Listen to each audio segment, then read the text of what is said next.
నమస్తే తెలుగువారి మనసాక్షి సాక్షి న్యూస్ కి స్వాగతం. నేను కార్తిక్. హైకోర్టులో తెలంగాణ ప్రభుత్వానికి ఎదురు దెబ్బ తగిలింది. స్థానిక సంస్థల ఎన్నికలను నిలిపివేస్తూ హైకోర్టు ఆదేశాలు జారీ చేసింది. ఎన్నికల నోటిఫికేషన్ విడుదలపై స్టే విధిస్తూ హైకోర్టు ఉత్తర్వులు జారీ చేసింది. దీంతో పాటు స్థానిక సంస్థల ఎన్నికల్లో బీసీలకు 42% రిజర్వేషన్ కల్పిస్తూ ప్రభుత్వం జీవో 9 జారీ చేసింది. ఆ జీవో ఉత్తర్వులు సైతం నిలిపివేస్తూ హైకోర్టు స్టే విధించింది. పిటిషనర్లకు 2 వారాలు, ప్రభుత్వానికి 4 వారాల్లో కౌంటర్ దాఖలు చేయాలని హైకోర్టు ఆదేశాలు జారీ చేసింది. అంటే 4 వీక్స్ వరకు వీళ్ళు ఈ కౌంటర్స్ వేస్తాము. ఇవన్నీ 4 వీక్స్ వరకు ఈ ప్రాసెస్ జరుగుతుంది కాబట్టి ప్రస్తుతం స్టే ఉన్నట్టు అన్నిటికీ వర్తిస్తుంది అది. ఎందుకంటే ఇప్పుడు ఒక స్టే అనేది ఎట్లా ఇచ్చినారంటే ఓవరాల్గా ఇచ్చినారు, ఒక దాని మీదనే కాదు, ఓవరాల్గా. ఎందుకంటే అన్ని ఆర్గ్యుమెంట్స్ ఇంకా కంప్లీట్ కాలే కాబట్టి కౌంటర్స్ వేయాలి కాబట్టి ఓవరాల్గా స్టే ఇచ్చేసినారు మొత్తానికి. జీవో 9 మీద అలాగే ఏదైతే ఎలక్షన్ షెడ్యూల్ అయితే వచ్చిందో దాని మీద 4 వారాల తర్వాత అన్ని ఇంప్లీట్ పిటిషన్స్ నేను వింటాను. 15 రోజుల పాటు అందరూ అఫిడవిట్ దాఖలు చేయాలి. అప్పటి వరకు నేను ఈ ఎన్నికల మీద స్టే ఇస్తున్నానని చెప్పి సీజే గారు ఇప్పుడే చెప్పడం జరిగింది. అంతకుముందు స్థానిక సంస్థల ఎన్నికల్లో బీసీ రిజర్వేషన్ల అంశానికి సంబంధించి తెలంగాణ హైకోర్టులో విచారణలో భాగంగా ఏజీ సుదర్శన్ రెడ్డి వాదనలు వినిపిస్తూ 57.6% బీసీ జనాభా ఉందని సర్వేలో తేలిందన్నారు. బీసీల సంఖ్యపై ఎలాంటి అభ్యంతరం లేనప్పుడు పిటిషనర్లకు రిపోర్ట్ ఎందుకు, బిల్లుపై ఒక్క పార్టీ కూడా అభ్యంతరం తెలపలేదు అన్నారు. గవర్నర్ గడువులోగా ఆమోదించకపోతే చట్టంగా భావించాల్సి ఉంటుందని, స్థానిక సంస్థల ఎన్నికల నోటిఫికేషన్ విడుదలైందని హైకోర్టు దృష్టికి తీసుకువెళ్లారు ఏజీ సుదర్శన్ రెడ్డి. ఇరు పక్షాల వాదనలు విన్న కోర్టు స్థానిక సంస్థల ఎన్నికల నోటిఫికేషన్తో పాటు బీసీలకు 42% రిజర్వేషన్ కల్పిస్తూ ప్రభుత్వం విడుదల చేసిన జీవో 9పై స్టే విధించింది. హైకోర్టు ఆదేశాలపై స్పందించింది తెలంగాణ రాష్ట్ర ఎన్నికల సంఘం. కోర్టు జారీ చేసిన ఆదేశాల ప్రకారం ఎన్నికల సంఘం వ్యవహరిస్తున్నట్టు ప్రెస్ నోట్ రిలీజ్ చేసింది. దీంతో నోటిఫికేషన్పై స్టే ఇవ్వడంతో ఎన్నికల ప్రక్రియ నిలిచిపోనుంది. కోర్టు ఉత్తర్వులు అందిన తర్వాత ఎన్నికల ప్రక్రియ నిలిపివేస్తూ గెజెట్ విడుదల చేయనుంది ఎస్యూసీ. కోర్టు ఉత్తర్వుల కోసం వెయిట్ చేస్తున్నట్టు స్టేట్ ఎలక్షన్ కమిషన్ అధికారులు తెలిపారు. ఉత్తర్వులు అందగానే తదుపరి ప్రక్రియ మొదలుపెట్టనున్నట్టు పేర్కొన్నారు. గెజెట్ విడుదల చేసిన వెంటనే ఎన్నికల ప్రక్రియ నిలిచిపోనున్నట్టు తెలిపారు. అదేవిధంగా గెజెట్ విడుదలైన వెంటనే రాష్ట్ర వ్యాప్తంగా ఎలక్షన్ కోడ్ తొలగిపోనుంది.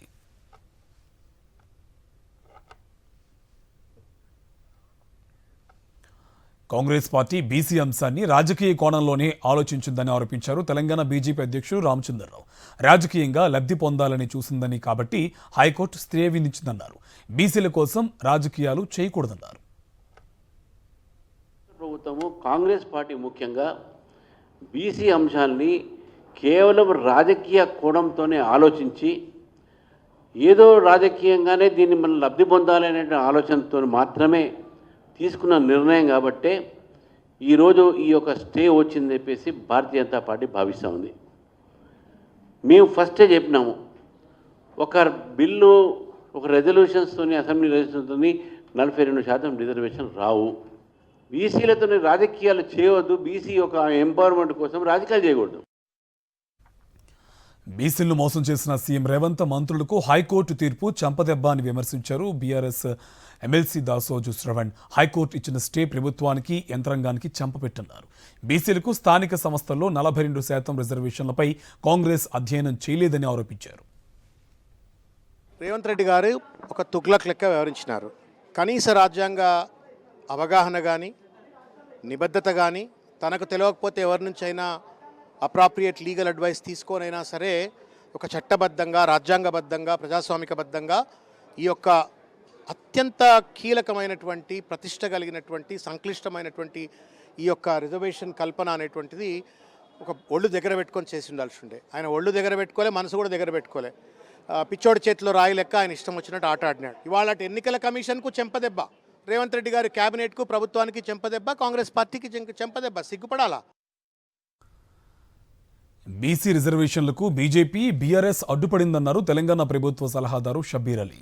అసెంబ్లీలో 2 సార్లు బిల్లు పాస్ చేసినా దశ దిశ లేదని అనడం సరికాదన్నారు. పార్లమెంట్లో బీసీ బిల్లుకు బీజేపీ అడ్డుపడిందని ఆరోపించారు.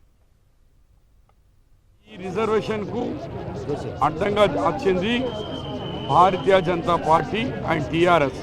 మిత్రులారా, మీరు ఇప్పటి నుంచి అడుగుతున్నారు మీకు దశా దిశ లేకుండానే మీరు జీవో ఇచ్చినారు, అది తప్పు. మేము అసెంబ్లీలో 2 సార్లు బిల్ పాస్ చేసినాం, క్యాబినెట్లో చేసి ఫస్ట్ బిల్ ఏం పెట్టినాము, 9th షెడ్యూల్లో మాకు చేర్చేయి, మాకు రిజర్వేషన్ పెంచండి. మాకు బీసీ కమిషన్ నుంచి ఉన్న రిపోర్ట్, మా సర్వే రిపోర్ట్ ప్రకారంగా బీసీల సంఖ్య 56% ఉంది, మాకు పెంచే అవకాశం ఇవ్వండి అంటే అది పార్లమెంట్లో రానియకు అడ్డుపడ్డది ఎవరు? భారతీయ జనతా పార్టీ. ఉత్తరాంధ్ర మరోసారి హోరెత్తింది. జననేత కోసం జనసంద్రం ఉప్పొంగింది. ఉదయం విశాఖ ఎయిర్పోర్ట్కు చేరుకున్న వైఎస్ జగన్ నిర్మాణం దశలో ఆగిపోయిన మాకవరపాలెం మెడికల్ కాలేజీకి రోడ్డు మార్గంలో వెళ్లారు. దారి పొడవునా జననేతకు అపూర్వ స్వాగతం లభించింది. ఉదయం నుంచి 40 డిగ్రీలపైనే ఉష్ణోగ్రతతో నిప్పులు చిమ్మిన భారుడు జగన్ కోసం వచ్చిన జన ప్రభంజనాన్ని చూసి ముఖం చాటేశాడు. వరుణుడు సైతం వర్షం కురిపిస్తూ వైఎస్ జగన్కు స్వాగతం పలికాడు. జోరువానలో ఒక్క అడుగు కూడా వెనక్కి పడలేదు. వర్షంలో తడుస్తూనే అభిమాన నేతకు ప్రజలు నీరాజనాలు పట్టారు. వైఎస్ జగన్ కూడా అలా తడుస్తూనే నర్సీపట్నం వెళ్లారు. అంతులేని అభిమానం మధ్య 63 కిలోమీటర్ల ప్రయాణం 6 గంటల పాటు సక్సెస్ఫుల్గా సాగింది.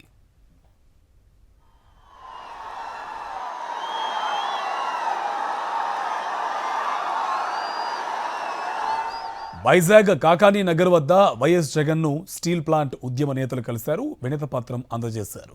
ఉక్కు పరిశ్రమ ప్రైవేటీకరణను ఎట్టి పరిస్థితుల్లోనూ ఒప్పుకోబోమని తేల్చి చెప్పారు వైఎస్ జగన్. స్టీల్ ప్లాంట్ను కాపాడుకునేందుకు ఎలాంటి పోరాటానికైనా కార్మికులకు హామీ ఇచ్చారు. మిగతా పార్టీల ఎంపీలతో కలిసి పార్లమెంట్లో కేంద్రంపై ఒత్తిడి తెచ్చి ప్రైవేటీకరణ నిర్ణయం వెనక్కి తీసుకునేలా చూస్తామన్నారు. అలాగే కొత్తూరు జంక్షన్ వద్ద జననేత జగన్ను గోవాడ షుగర్ ఫ్యాక్టరీ రైతులు కలిశారు. తమ గోడు చెప్పుకున్నారు.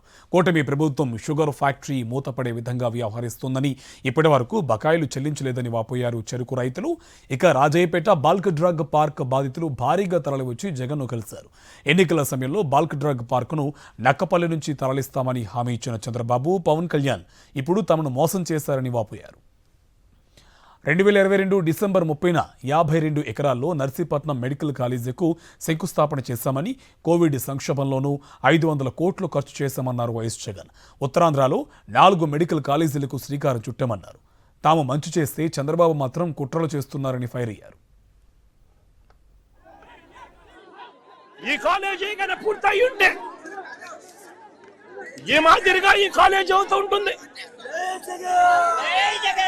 ఈ మాదిరిగా ఈ కాలేజీ ఉంటుంది. ఇదే కాలేజీ కన్నా పూర్తి అయి ఉంటే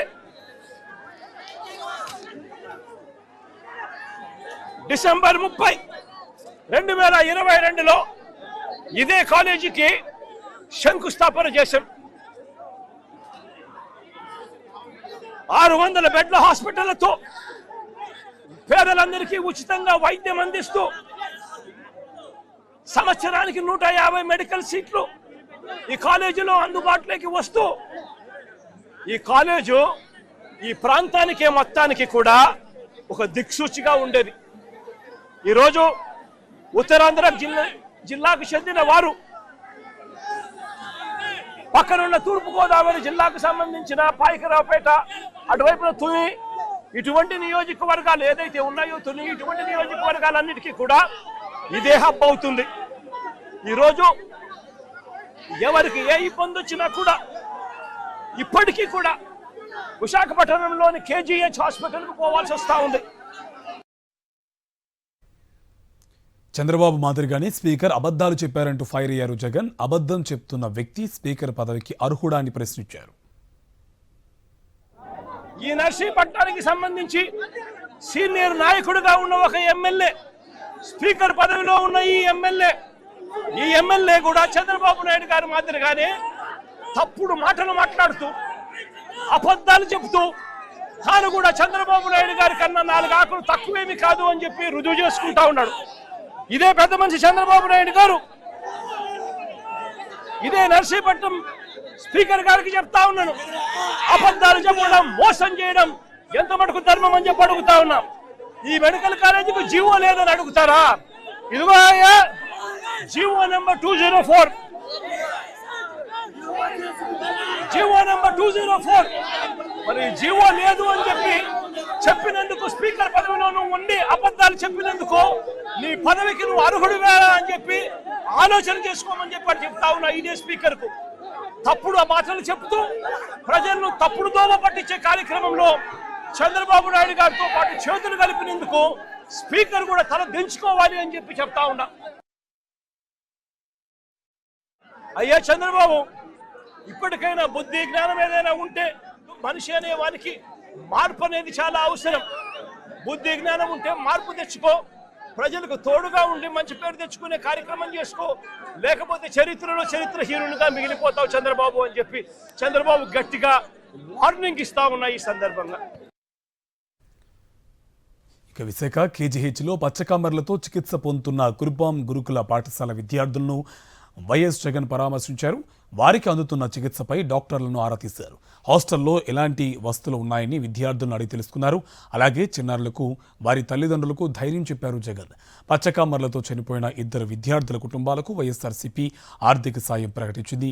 ఒక్కో కుటుంబానికి 5 లక్షల రూపాయలు ఇస్తామన్నారు వైఎస్ జగన్.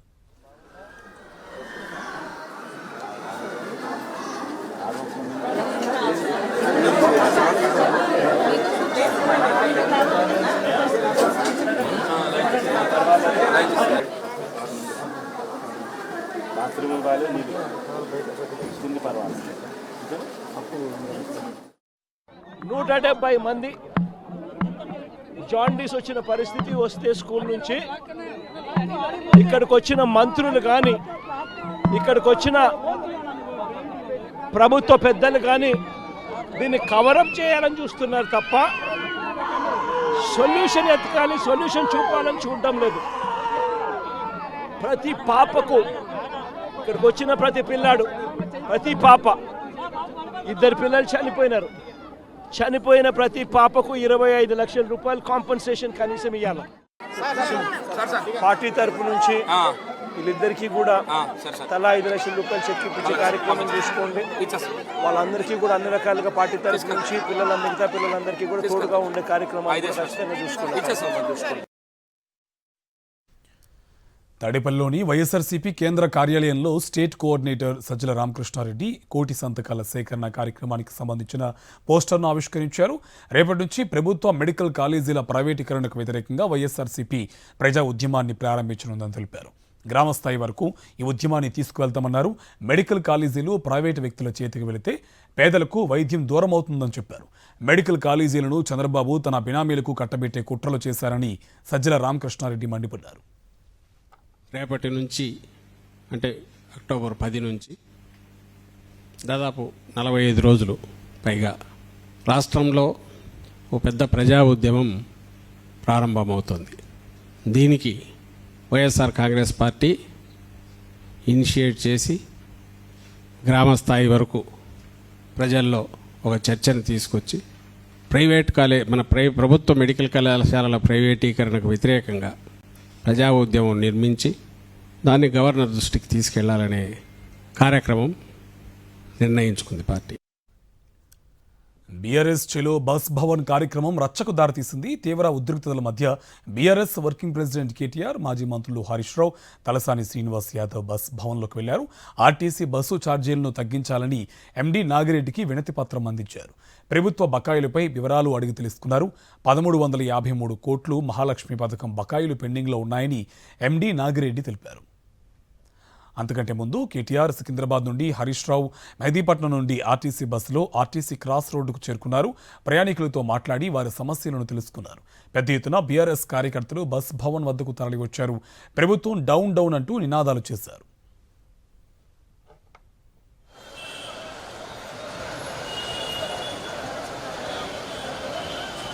ఆర్టీసీని ప్రైవేటు పరం చేయొద్దన్నారు బీఆర్ఎస్ వర్కింగ్ ప్రెసిడెంట్ కేటీఆర్. ఛార్జీల పేరుతో ప్రజలపై భారం మోపొద్దన్నారు. కాంగ్రెస్ ప్రభుత్వం ఆర్టీసీ కార్మికులకు అన్యాయం చేస్తోందని మండిపడ్డారు. రాష్ట్ర ప్రభుత్వం ఏం చెప్తోందంటే ఇదేదో చాలా గొప్ప పని మేము చేస్తున్నది అన్నట్టుగా మహిళలకు ఫ్రీ బస్ ఇస్తున్నామని చెప్తున్నారు. మహిళలకు ఫ్రీ బస్సును మేము స్వాగతిస్తున్నాం. కానీ మహిళలకు కూడా ఇవాళ బస్సులో సీట్లు దొరకని పరిస్థితి ఉన్నది. మహిళలకు కూడా ఇవాళ ఇబ్బందులు ఎదురవుతా ఉన్నాయి. బస్సుల సంఖ్య పెంచండి, అట్లాగే ఏసీ బస్సులకు కూడా ఫ్రీ బస్సును అమలు చేయండి. మేము కాదనట్లేదు, మేము స్వాగతిస్తున్నాం. కానీ మహిళకు ఫ్రీ అని చెప్పి పురుషుడికి డబుల్ ఛార్జ్ చేసి పిల్లల బస్ పాస్ల ధరలు పెంచితే మరి కుటుంబం మీద భారం పడుతుందా పడదా ఇది ప్రభుత్వం చెప్పాలా. ఏపీలో నకిలీ మద్యం ఘటనపై సీబీఐ చేత దర్యాప్తు జరపాలని విజ్ఞప్తి చేస్తూ కేంద్ర హోంమంత్రి అమిత్ షాకు వైఎస్ఆర్సీపీ లోక్సభ పక్షనేత మిథున్ రెడ్డి లేఖ రాశారు. ఏపీలోని అన్నమయ్య జిల్లాలోని ములకల చెరువులో భారీ ఎత్తున నకిలీ మద్యం తయారీ నెట్వర్క్ బయటపడిందని తెలిపారు. నకిలీ మద్యంతో ప్రజలు ప్రాణాలకు ఆరోగ్యానికి తీవ్ర ముప్పు ఏర్పడిందన్నారు. 6 నెలల్లో అనేక నకిలీ మద్యం బాటిళ్లు డంప్ సీజ్ చేశారని తెలిపారు. ఫేక్ బ్రాండెడ్ లేబుల్స్తో మార్కెట్లో అమ్ముతున్నారని అన్నారు.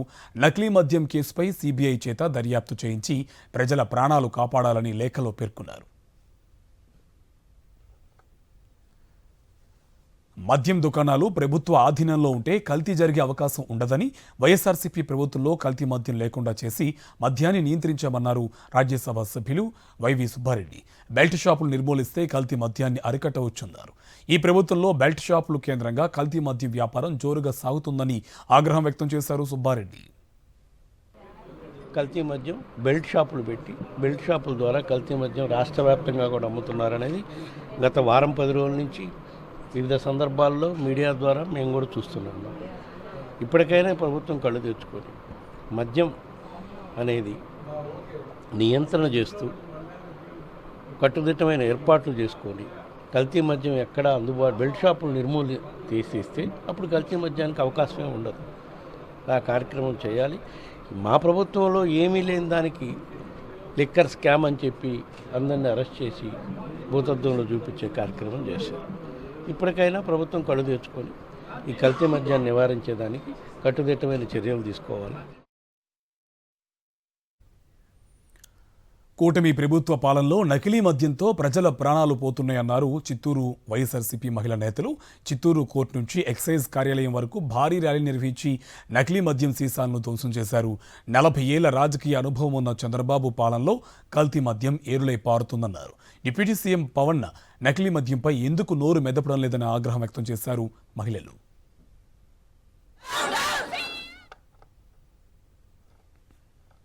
రేపటి నుంచి ఏపీలో ఆరోగ్యశ్రీ సేవలు నిలిచిపోనున్నాయి. ప్రభుత్వం పెండింగ్ బకాయిలు చెల్లించకపోవడంతో సేవలు నిలిపివేయాలని ప్రైవేట్ ఆసుపత్రుల యాజమాన్యాలు నిర్ణయించాయి. ప్రభుత్వం 2,700 కోట్ల పెండింగ్ బకాయిలు చెల్లించడం లేదని, పెండింగ్ బకాయిలు చెల్లించాలని పలుమార్లు విన్నవించుకున్నా ప్రభుత్వం పట్టించుకోవడం లేదని ప్రైవేట్ ఆసుపత్రుల యాజమాన్యాలు ఆరోపిస్తున్నాయి. దీంతో రేపటి నుంచి ఆరోగ్యశ్రీ వైద్య సేవలు నిలిపివేయాలని ప్రైవేట్ ఆసుపత్రుల యాజమాన్యాలు నిర్ణయించాయి. అన్నమయ్య జిల్లా రాజంపేట మండలం ఆకేపాడులో వైఎస్ఆర్సీపీ విస్తృత స్థాయి సమావేశం జరిగింది. ఈ సమావేశానికి ఎమ్మెల్యే పెద్దిరెడ్డి రామచంద్రారెడ్డి హాజరయ్యారు. కల్తీ మద్యం వెనుక సూత్రధారులు, పాత్రధారులందరూ టీడీపీ నాయకులే అన్నారు పెద్దిరెడ్డి రామచంద్రారెడ్డి. రాష్ట్రంలో అనేక చోట్ల కల్తీ మద్యం డంపులు బయటపడుతున్నాయని తెలిపారు. టీడీపీ నాయకులు మద్యం సిండికేట్గా ఏర్పడ్డారని ఆరోపించారు. రాష్ట్రంలో కల్తీ మద్యం ఏరులై పారుతున్నా ఎల్లో మీడియాకు కనిపించడం లేదని పెద్దిరెడ్డి రామచంద్రారెడ్డి ఆగ్రహం వ్యక్తం చేశారు.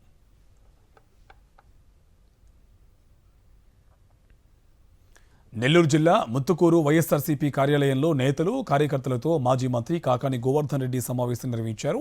మెడికల్ కాలేజీల ప్రైవేటీకరణకు వ్యతిరేకంగా రేపటి నుంచి ప్రతి గ్రామంలో సంతకాల సేకరణపై నేతలు, కార్యకర్తలతో కాకాని చర్చించారు.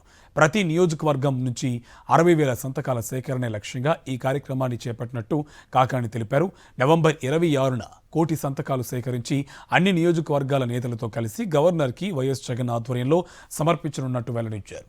కూటమి ప్రభుత్వం అధికారంలోకి వచ్చిన తర్వాత రాష్ట్రంలో ఎక్కడా అభివృద్ధి, సంక్షేమం కనిపించడం లేదన్నారు.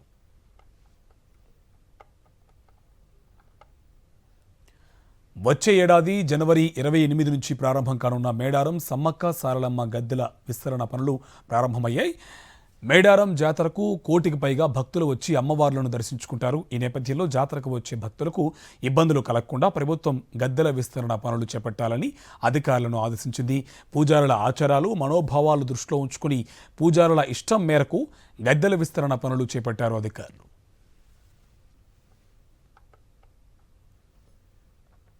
అనంతపురం జిల్లా తాడిపత్రిలో గూడ్స్ రైలుకు పెను ప్రమాదం తప్పింది. కడప నుంచి గుంతకల్ వైపు వెళ్తున్న గూడ్స్ రైలు పుట్లూరు రోడ్డు రైల్వే గేట్ సమీపంలో గూడ్స్ బోగీల లింకు తెగిపోయింది. ఇంజిన్తో పాటు కొన్ని బోగీలు కొంత దూరం పాటు వెళ్లాయి. సకాలంలో లోకో పైలట్ గమనించి రైలు నిలిపివేయడంతో పెను ప్రమాదం తప్పింది. పుట్లూరు రైల్వే గేటును పూర్తిగా బంద్ చేయడంతో పలు వాహనాల రాకపోకలకు తీవ్ర అంతరాయం కలిగింది. తెలంగాణ నూతన డీజీపీ శివధర్ రెడ్డి రాష్ట్ర పోలీసులకు దిశానిర్దేశం చేశారు. పోలీసులు నిష్పక్షపాతంగా వ్యవహరించాలని అన్నారు. పోలీస్ స్టేషన్లకు వచ్చే బాధితుల పట్ల పోలీసులు అమర్యాదగా ప్రవర్తిస్తే కఠిన చర్యలు ఉంటాయని హెచ్చరించారు. కేసు నమోదు నుంచి నేరస్తులకు శిక్ష పడే వరకు పోలీసులు ప్రొఫెషనల్గా వ్యవహరించాలని, బెదిరింపులు, ఒత్తిళ్లు, భయాలకు తలగకుండా రూల్ ఆఫ్ లా అమలు చేయాలని డీజీపీ శివధర్ రెడ్డి ఆదేశించారు. అక్రమంగా మత్తు పదార్థాలను తయారు చేస్తున్న 5 ముఠా సభ్యులను ఈగల్ టీం వలవేసి పట్టుకుంది. ఐడిఏ బొల్లారంలో ఉన్న పిఎన్ఎం లైఫ్ సైన్సెస్ కంపెనీపై ఈగల్ టీం దాడులు చేసి అక్కడ అక్రమంగా తయారు చేస్తున్న 220 కిలోల ఎఫెడ్రిన్ డ్రగ్ని స్వాధీనం చేసుకున్నారు. అక్రమంగా ఎఫెడ్రిన్ డ్రగ్ తయారు చేస్తున్న శివరామకృష్ణ, అనిల్, దొరబాబు, వెంకటకృష్ణారావు, ప్రసాద్ అనే 5 నిందితులను ఈగల్ టీం అదుపులోకి తీసుకున్నారు. వీరంతా నెల్లూరు, కాకినాడ జిల్లాలకు చెందినవారు. ఈగల్ టీం స్వాధీనం చేసుకున్న డ్రగ్ విలువ సుమారు 72 కోట్ల రూపాయలు ఉంటుందని పోలీసులు అంచనా వేశారు. జాతీయ వార్తలు చూద్దాం. భారత్లో పర్యటిస్తున్న బ్రిటన్ ప్రధానమంత్రి కీర్ స్టార్మర్ ప్రధాని నరేంద్ర మోదీతో ముంబైలో భేటయ్యారు. మహారాష్ట్ర రాజ్భవన్లో జరిగిన ఈ సమావేశంలో ద్వైపాక్షిక సంబంధాల బలోపేతంపై ఇద్దరు నేతలు చర్చలు జరిపారు. వాణిజ్యం, పెట్టుబడులు, రక్షణ రంగాల్లో వ్యూహాత్మక భాగస్వామ్యం బలోపేతంపై చర్చించారు. Tech industry, climate and education సంబంధాలు మరింత విస్తరించుకునే దిశగా కీలక నిర్ణయాలు తీసుకున్నారు. ఈ ఏడాది జూలైలో స్వేచ్ఛ వాణిజ్య ఒప్పందంపై భారత్, యూకే సంతకాలు చేశాయి. ఈ అగ్రిమెంట్ అమలుకు మోదీ, స్టార్మర్లు చర్చలు దోహదం చేయనున్నాయి. భారత్, యూకే సహజ భాగస్వాములన్నారు ప్రధాని మోదీ. స్టార్మర్ నాయకత్వంలో ఇరు దేశాల సంబంధాలు కొత్త ఉత్సాహంతో ముందుకు వెళ్తున్నాయని వ్యాఖ్యానించారు. ఇండో పసిఫిక్ ప్రాంతంలో శాంతి, సుస్థిరతకు కట్టుబడి ఉన్నామన్న ప్రధాని మోదీ చర్చలు, సంప్రదింపులతోనే సమస్యలకు పరిష్కారం లభిస్తుందని పునరుద్ఘాటించారు. ఆఫ్ఘనిస్తాన్లోని తాలిబాన్ ప్రభుత్వంతో భారత దౌత్య సంబంధాలు బలపరుచుకుంటుంది. ఈ క్రమంలో తాలిబాన్ విదేశాంగ మంత్రి ఆమిర్ ఖాన్ ముఖ్తాలీ తొలిసారి భారత్లో అడుగుపెట్టారు. వారం రోజుల పర్యటనలో భాగంగా మన విదేశాంగ మంత్రి ఎస్ జయశంకర్, అలాగే ఎన్ఎస్ఏ అజిత్ దోవల్తో చర్చలు జరపనున్నారు. తాలిబాన్ ప్రభుత్వాన్ని భారత్ అధికారికంగా గుర్తించకపోయినా దౌత్య సంబంధాల పునరుద్ధరణకు పలు చర్యలు తీసుకుంటుంది. అలాగే ఆఫ్ఘాన్ గడ్డను ఎలాంటి ఉగ్రవాద కార్యకలాపాలకు వినియోగించకుండా చూడాలని పిలుపునిచ్చింది. బీహార్ అసెంబ్లీ ఎన్నికలు సమీపిస్తున్న వేళ రాజకీయ పార్టీలు ప్రచార జోరు పెంచాయి. ఓటర్లను ఆకర్షించేందుకు హామీల వర్షం కురిపిస్తున్నాయి. బీహార్ యువతను భారీ వాగ్దానం చేసింది విపక్ష ఆర్జేడీ. మహాకూటమి అధికారం చేపడితే ఇంటికో ప్రభుత్వ ఉద్యోగం ఇస్తామని హామీ ఇచ్చింది. పట్నాలో నిర్వహించిన మీడియా సమావేశంలో దీనిపై ప్రకటన చేశారు ఆర్జేడీ నేత తేజస్వి యాదవ్. అంతర్జాతీయ వార్తలు చూద్దాం. 2 ఏళ్లుగా కొనసాగుతున్న ఇజ్రాయిల్ హమాస్ యుద్ధం ముగింపు దిశగా కీలక ముందడుగు పడింది. అమెరికా అధ్యక్షుడు డొనాల్డ్ ట్రంప్ ప్రతిపాదించిన 20 సూత్రాల శాంతి ఫార్ములా తొలి దశ అమలు ఒప్పందంపై ఇరు పక్షాలు సంతకాలు చేశాయి. వైట్ హౌస్లో నిర్వహించిన ప్రెస్ మీట్లో దీనిపై ట్రంప్ ప్రకటన చేశారు. గాజా పీస్ డీల్పై ఇజ్రాయిల్, హమాస్ సంతకం చేశాయని చెప్పేందుకు గర్వంగా ఉందన్నారు. హంగేరియన్ రచయిత లాస్లో క్రాజ్నా హోర్కై ఈ ఏడాది సాహిత్యంలో నోబెల్ బహుమతి లభించింది. అలౌకికమైన భయాల మధ్య కళాశక్తిని చాటుతూ ఆయన చేసిన రచనలకు గుర్తింపుగా ఈ అత్యున్నత పురస్కారానికి ఎంపిక చేసినట్లు నార్వేజియన్ నోబెల్ కమిటీ తెలిపింది. నోబెల్ అవార్డు వ్యవస్థాపకుడు ఆల్ఫ్రెడ్ నోబెల్ వర్ధంతి అయిన డిసెంబర్ 10న ఈ బహుమతి ప్రదానం చేయనున్నారు.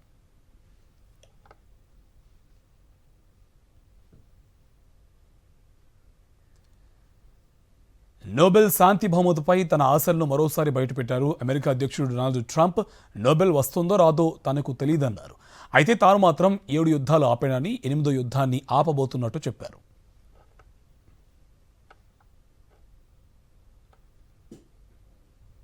బిజినెస్ అప్డేట్స్ చూద్దాం. దేశీ స్టాక్ మార్కెట్లు లాభాల్లో ముగిశాయి. Pharma, oil, gas, realty, metal, PSU bank, IT షేర్లు రాణించాయి. సెన్సెక్స్ 390 పాయింట్లకు పైగా పెరగగా నిఫ్టీ 120 పాయింట్లకు పైగా పెరిగింది.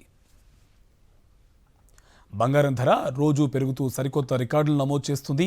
24 క్యారెట్ల 10 గ్రాముల బంగారం ధర 1,24,150కి చేరగా 22 క్యారెట్ల 10 గ్రాముల గోల్డ్ 1,13,800కు చేరింది.